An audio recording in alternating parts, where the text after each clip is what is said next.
ಹೇಳಿ ಬಿಜೆಪಿ ಪಕ್ಷದವರು ಹೋರಾಡ್ತಾ ಇದ್ದಾರೆ. ಆರ್ ನಗರದಲ್ಲಿ ಮೇಡಮ್ ಅವರೇ, ಈಗ ಡಿ.ಕೆ. ಸುರೇಶ್ ಅವರ ಸೋಲಿಗೆ ಆರ್ ನಗರದಲ್ಲೂ ಕೂಡ ಮತಗಡತನ ಆಗಿರೋದು ಕಾರಣ ಅಂತ ಹೇಳ್ತಾರೆ. ಇರಬಹುದು. ಇವಾಗ ನಾವು ಒಂದು ಕ್ಷೇತ್ರ ಮಹದೇವಪುರದ್ದು ಕೂಡ ನಾವು ನೀಡಿದ್ದೇವೆ.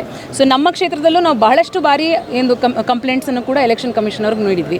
ನೋಡಿ, ನಮ್ಮ ವಿಧಾನಸಭಾ ಕ್ಷೇತ್ರದಲ್ಲಿ ಚುನಾವಣೆ ನಡೆದಾಗ ಅಂತರ ಎಷ್ಟಿತ್ತು? 10,000 ಅಂತರ ಇತ್ತು. ಅದೇ ಲೋಕಸಭೆ ಚುನಾವಣೆಗೆ ಬಂದ ತಕ್ಷಣ 1,00,000 ಅಂತರ ಬರುತ್ತೆ. ಸೊ ಇವೆಲ್ಲವೂ ಕೂಡ ನೀವು ಕೂಲಂಕುಷವಾಗಿ ನಾವು ಕಂಪ್ಲೇಂಟನ್ನು ಕೊಡ್ತಾ ಇದ್ದೀವಿ. ಎಲೆಕ್ಷನ್ ಕಮಿಷನ್ಗೆ ನಾಗರಿಕರಾಗಿ ಕಂಪ್ಲೇಂಟನ್ನು ಕೊಡ್ತಿದ್ದೀವಿ. ನೋಡಿ, ಇಲ್ಲಿ ನಾವು ಕಂಡುಹಿಡಿದಿದ್ದೀವಿ, ಈ ಮನೆಯಲ್ಲಿ ಯಾರೂ ಇಲ್ಲ, ಆದರೆ 80 ವೋಟ್ಗಳಿದ್ದಾವೆ, ದಯಮಾಡಿ ಬಂದು ಪರಿಶೀಲನೆ ಮಾಡಿ ಅಂತ ನಾವು ಕಂಪ್ಲೇಂಟ್ ಕೊಡ್ತಿದ್ದೀವಿ. ಎಲೆಕ್ಷನ್ ಕಮಿಷನ್ ಕಂಪ್ಲೇಂಟ್ ಬಂದ ತಕ್ಷಣ ಅದನ್ನು ಕೂಲಂಕುಷವಾಗಿ ಪರಿಶೀಲನೆ ಮಾಡಿ ಹೋಗಿ ಅದನ್ನು ಇನ್ವೆಸ್ಟಿಗೇಷನ್ ಮಾಡಬೇಕಿತ್ತು. ಬಟ್ ಅವ್ರು ಯಾವುದೇ ರೀತಿಯಾದಂಥ ಕ್ರಮಗಳನ್ನು ಇದುವರೆಗೂ ಕೂಡ ತೆಗೆದುಕೊಂಡಿಲ್ಲ. ಕಳೆದ ಮುನಿರತ್ನ ಅವರು ಫಸ್ಟು ಅಸೆಂಬ್ಲಿ ಎಲೆಕ್ಷನ್ ಕಂಟೆಸ್ಟ್ ಮಾಡಿದಾಗಲೂ ಕೂಡ ಫೇಕ್ ವೋಟರ್ ID ಕಾರ್ಡ್ ಮಾಡಿದ್ರು ಅಂತೇಳಿ ಎಲೆಕ್ಷನ್ ಪೋಸ್ಟ್ಪೋನ್ ಆಯಿತು, ಮತ್ತು ಎಲೆಕ್ಷನ್ ಆಯಿತು. ಈಗ ಲಾಸ್ಟ್ ಟೈಮ್ ಕೂಡ ಅದೇ ಅಲಿಗೇಷನ್ ಕೇಳಿ ಬಂತು. ಬಟ್ ಲಾಸ್ಟ್ ಟೈಮದ್ದು ಆದಂಥ ಸಂದರ್ಭದಲ್ಲೂ ಕೂಡ ಚುನಾವಣೆ ಆಗೋದವ್ರು ಬೇರೆ, ಈಗ ಫಾರ್ ಎಕ್ಸಾಂಪಲ್ ಕೇಬಲ್ TV ವಿಚಾರಕ್ಕೆ ಸಂಬಂಧಪಟ್ಟಾಗಿ TV ಕೊಟ್ಟಿದ್ದೆಲ್ಲ ಇಶ್ಯೂ ಆಯಿತು. ಬಟ್ ಅದರಲ್ಲೆಲ್ಲ ಕ್ಲೀನ್ ಚಿಟ್ ಕೊಟ್ಟಿದ್ದಾರೆ ಚುನಾವಣೆ ಆಗೋದವ್ರು ಮುನಿರತ್ನ ಅವರಿಗೆ. ಈಗ ನೀವೀಗ ಮತಗಳ್ಳತನಕ್ಕೆ ನಮ್ಮ ಹತ್ರ ಡಾಕ್ಯುಮೆಂಟ್ ಇದೆ, ನಾವು ಡೇಟಾ ಕೊಡ್ತಿದ್ದೀವಿ ಅಂತ ಹೇಳಿದ್ರೆ, ಈಗ ನಿನ್ನೆ ಮುಖ್ಯ ಚುನಾವಣಾಧಿಕಾರಿಗಳು ಹೇಳಿದ್ದಾರೆ ಆನ್ ಓತ್ ಅಫಿಡವಿಟ್ ಕೊಡ್ಬೇಕು ನಾವು, ಆಮೇಲೆ ನೋಡ್ತೀವಿ ನಾವು ಅಂತೇಳಿ. ಸೊ ಪರಿಸ್ಥಿತಿ ಹಿಂಗಿರುವಾಗ ನಿಮ್ಮ ಈ ಫೈಟ್ ಒಂದು ಲಾಜಿಕಲ್ ಒಂದು ಕನ್ಕ್ಲೂಸಿವ್ನೆಸ್ಸಿಗೆ ಬರುತ್ತಾ ಅಂತೇಳಿ. ನೋಡಿ, ನಮ್ಮ ಕ್ಷೇತ್ರಕ್ಕೆ ಸಂಬಂಧಪಟ್ಟಂಗೆ ನಾವು ಇವತ್ತಿನ ಹೋರಾಟ ಮಾಡಿಲ್ಲ. 2022ರಲ್ಲೇ ನಾವು ಕಂಪ್ಲೇಂಟನ್ನು ಎಲೆಕ್ಷನ್ ಕಮಿಷನ್ ಅವ್ರಿಗೆ ಅವತ್ತೇ ಕೊಟ್ಟಿದ್ದೀವಿ. ಈ ರೀತಿ ಮತಗಳ್ಳತನ ನಡೀತಾ ಇದೆ ಅಂತೇಳಿ ಅವತ್ತೇ ನಾವು ಹೋಗಿ ಕಂಪ್ಲೇಂಟನ್ನು ಕೂಡ ಕೊಟ್ಟಿದ್ದೀವಿ. ಅವ್ರು ಯಾವುದೇ ರೀತಿಯಾದಂಥ ಕ್ರಮವನ್ನು ತೆಗೆದುಕೊಂಡಿಲ್ಲ. ಏನು ಎಲೆಕ್ಷನ್ ಕಮಿಷನ್ ಅವರು ಆನ್ ಓತ್ ಹೇಳಬೇಕು ಅಂತ ಹೇಳ್ತಿದ್ದಾರೆ ಅಂದರೆ ಅದು ಎಂಥ ವಿಪರ್ಯಾಸ ಅಂತಂದರೆ, ಆನ್ ಓತ್ ನಮ್ಮ ನಾಯಕರಾದಂಥ ರಾಹುಲ್ ಗಾಂಧಿ ಅವರು ಇವತ್ತು ಹೇಳಿದ್ರು, ನೆನ್ನೆನೂ ಹೇಳಿದ್ರು, ಅವರು ಆನ್ ಓತಲ್ಲೇ ಪಾರ್ಲಿಮೆಂಟಲ್ಲೇ ಅವ್ರು ಹೇಳ್ತಾ ಇರುವಂಥದ್ದು, ಓತ್ ತೊಗೊಂಡೇ ಒಬ್ಬ parliamentarian leader of the opposition ಅವರು ಹೇಳ್ತಾ ಇದ್ದಾರೆ, ಮತ್ತು ಸಾಕ್ಷಿ ಸಮೇತವನ್ನು ನೀಡ್ತಾ ಇದ್ದಾರೆ. ಸುಮ್ಮನೆ ಹಾಗೆ ಮಾತಾಡ್ತಾ ಇಲ್ಲ, ಗಾಳಿಯಲ್ಲಿ ಗುಂಡಾರಿಸೋವಂಥ ರೀತಿಯಲ್ಲಿ ಮಾತಾಡ್ತಾ ಇಲ್ಲ.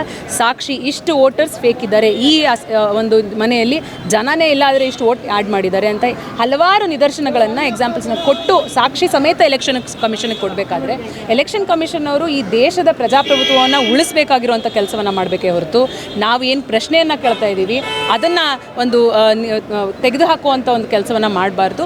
ನಮ್ಮ ಹೋರಾಟ ಮುಂದೆ ಇರುತ್ತೆ. ಏನು ಪ್ರಜಾಪ್ರಭುತ್ವದ ದೇಶದಲ್ಲಿ ನಾವಿದ್ದೀವಿ, ಹೋರಾಟ ಮಾಡೋದು ನಮ್ಮ ಹಕ್ಕು, ನಾವು ಹೋರಾಟ ಖಂಡಿತವಾಗ್ಲೂ ಮಾಡ್ತೀವಿ. ಈಗ ಅರ್ಬನ್ ವೋಟರ್ಸ್, ಈಗ ನಿಮ್ಮ ಪಕ್ಷದ ಕೆಲವು ನಾಯಕರು ಮಾತಾಡಿದ್ರು, ಈಗ ಬೆಂಗಳೂರು ಗ್ರಾಮಾಂತರಕ್ಕೆ ಸಂಬಂಧಪಟ್ಟ ಹಾಗೆ ಅರ್ಬನ್ ವೋಟರ್ಸೇ ಜಾಸ್ತಿ ಫೇಕ್ ಆಗ್ತಿದೆ. ಅರ್ಬನ್ ನಗರ ಪ್ರದೇಶಗಳಲ್ಲೇ ಫೇಕ್ ಆಗ್ತಿದೆ, ಹಳ್ಳಿಗಳಲ್ಲಿ ಫೇಕ್ ಆಗ್ತಿಲ್ಲ ವೋಟು. ಅರ್ಬನಲ್ಲಿ ಫೇಕ್ ಮಾಡುವಂಥದ್ದು ಈಸಿ ಅಂತೇಳಿ. ಈಗ ರಾಜರಾಜೇಶ್ವರಿ ನೀವು ಕಂಟೆಸ್ಟ್ ಮಾಡಿದಂಥ ವಿಧಾನಸಭಾ ಕ್ಷೇತ್ರ, ಅದು ಮೋಸ್ಟ್ ಆಫ್ ಆಲ್ ಸ್ವಲ್ಪ ಅರ್ಬನ್ ಜಾಸ್ತಿ ಇದೆ ಅಲ್ಲೂ ಕೂಡ.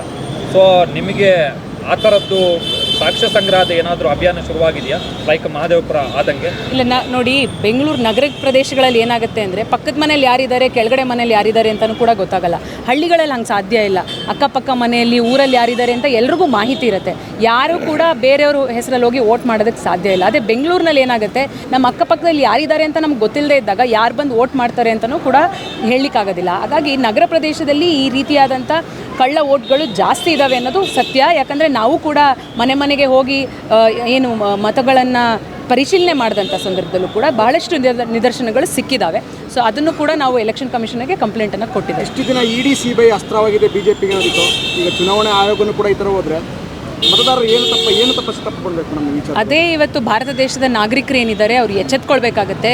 ED ಆಯಿತು, CBI ಆಯಿತು, IT ಯೂಸ್ ಮಾಡಿಕೊಂಡು ವಿರೋಧ ಪಕ್ಷದವರನ್ನು ಹೆದರಿಸುವಂಥ ತಂತ್ರವನ್ನು BJPಯವರು ಮಾಡ್ತಾನೆ ಬರ್ತಿದ್ದಾರೆ. ಇವತ್ತು ಯಾವ ಒಂದು ಸಂಸ್ಥೆ ಮೇಲೆ ಜನಸಾಮಾನ್ಯರಿಗೆ ಅತಿ ಹೆಚ್ಚಾಗಿ ನಂಬಿಕೆ ಇತ್ತು ಎಲೆಕ್ಷನ್ ಕಮಿಷನ್ನು, ಅದು ಕೂಡ BJPಯ ಕೈಗೊಂಬೆ ಆಗಿರುವಂಥದ್ದು ದುರದೃಷ್ಟಕರ. ನಮ್ಮ ದೇಶದ ನಾಗರಿಕರು ಎಚ್ಚೆತ್ಕೊಳ್ಬೇಕಾಗತ್ತೆ.